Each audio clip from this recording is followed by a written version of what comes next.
Everything is connected, and each and every topic in spirit science is connected too, perhaps in a deeper way than any of us might know. In a nutshell, that's really what spirit science is about. We're making connections. Connections between our understanding of reality and ideas about the way that things work on a physical, quantum, metaphysical, spiritual, and all manner of ways. If we find that things are not connected, we can add new points to find the connections. The way that science is hoping that finding the Higgs boson will bridge some gaps between the standard model of physics and understand other things like consciousness and gravity. Adding new connections like sacred geometry do just that.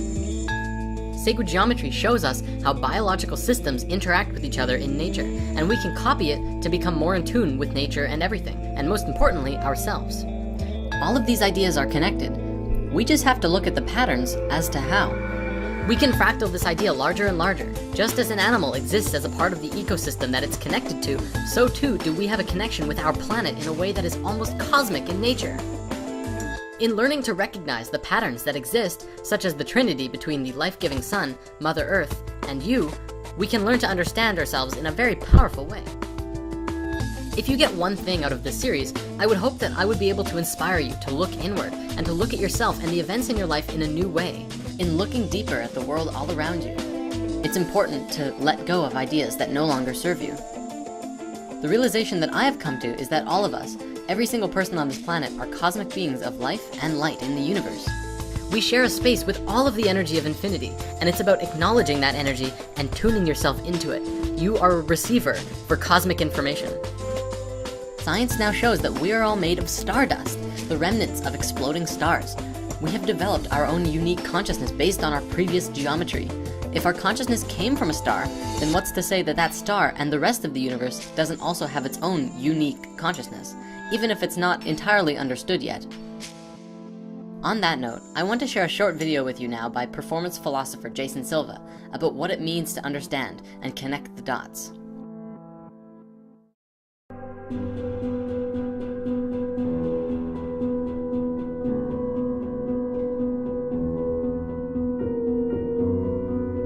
Understand is to perceive patterns. Now, of course, what this means is that true comprehension comes when the dots are revealed and you get Stephen Johnson's long view and you see the big picture. There's this idea about patterns, recurring patterns across different scales of reality. You know, Paul Stamets talks about the mycelial archetype and how the information sharing systems that comprise the internet look exactly like computer models of dark matter in the universe, look exactly like the neurons in a brain. They all share the same intertwinkle filamental structure. It's the rise of networkism as big data advocates talk about how man-made systems are looking exactly like natural systems. The more we can measure, the more we can visualize, the more it expands our consciousness by seeing these recurring patterns across scales of reality. It blows my mind, and I think that technology increasingly is becoming an expander of human consciousness. It extends our thought, reach, and vision, and revealing so much more. It's like, whereas once I was blind, now I can see.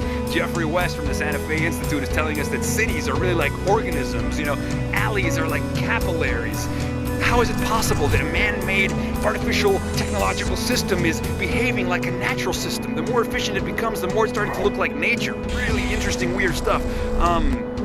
You know, but it makes me optimistic. It's like when Stephen Johnson says, look, if we can understand all this stuff, we can, I mean, anything becomes possible, right? It's the adjacent possible, standing as a sort of shadow future, a map of all the ways the present can reinvent itself. It's beautiful stuff.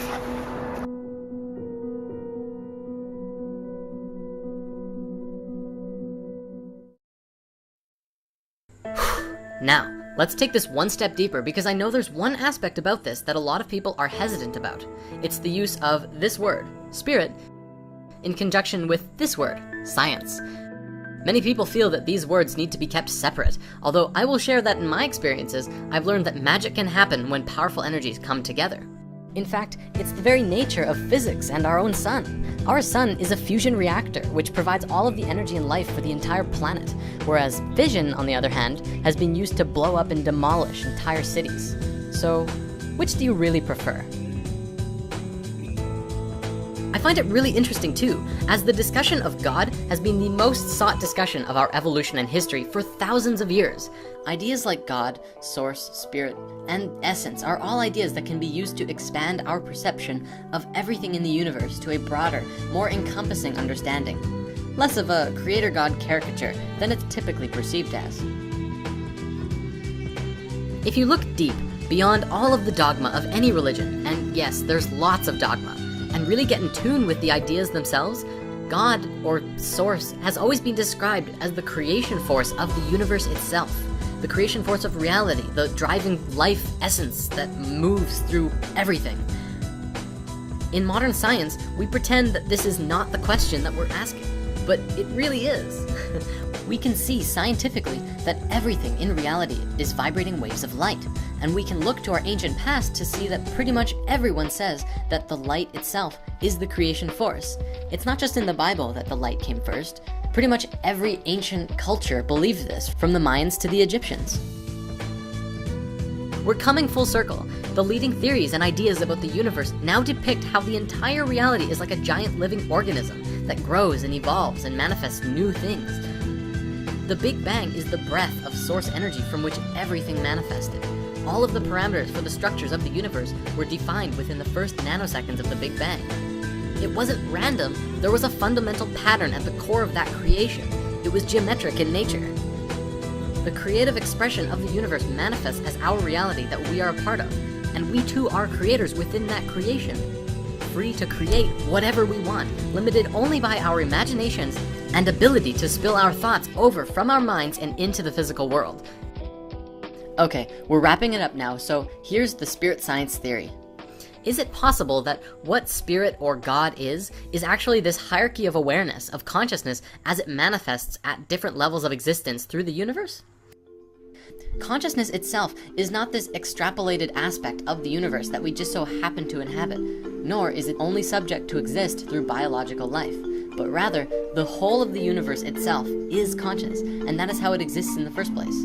If the sun provides the life essence for the planet, then that energy must be alive in some sense of the word, though scientifically we're having trouble comprehending it. This idea basically says that just as a blood cell is one conscious being that coexists within your body as a part of it, so too are we just one blood cell to our planet, Mother Earth, who is a conscious being, and she is completely aware of you in every which way, mentally, emotionally, physically, and spiritually. You're a part of her. You're part of her system. Do you not feel it when your stomach hurts or when you scrape your arm? Especially since we feed ourselves with lots of junk that we know isn't good for us. We're creating hurt, separation, and war on this planet, and she in turn is hurting too. And by healing ourselves, we are healing her. The next revelation is that creation and evolution are two sides of the same coin. The creation force itself is consciousness, and evolution is the change that the creation experiences as it continues to create more, as its understanding grows. This is demonstrated through the life and death of a star, or the life and death of a cell, especially if death isn't the end, but a recreation, a transition of energy into a new state of being. That would make sense, especially when we consider how we came from exploding stars. In Fibonacci, we continually add the current number to the previous in order to expand the spiral and continue growing. What we're doing now is taking our modern understanding of the world and the universe and adding all of our ancient understanding to it. The ancients told us that God existed within, and the keys to the universe lie in our hearts. Jesus and Buddha taught that through love, we can become the gods that we truly are. And now it's time to step into that.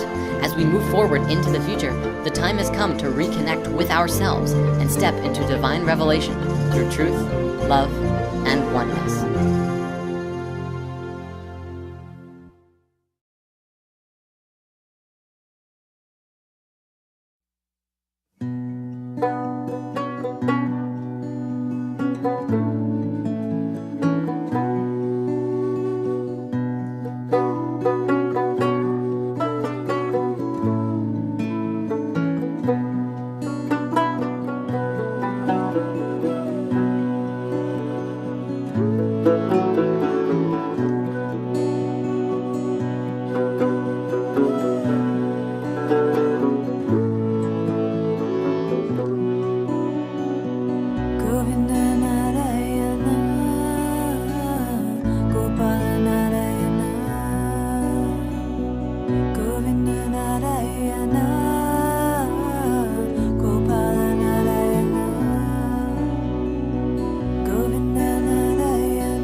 yeah, yeah.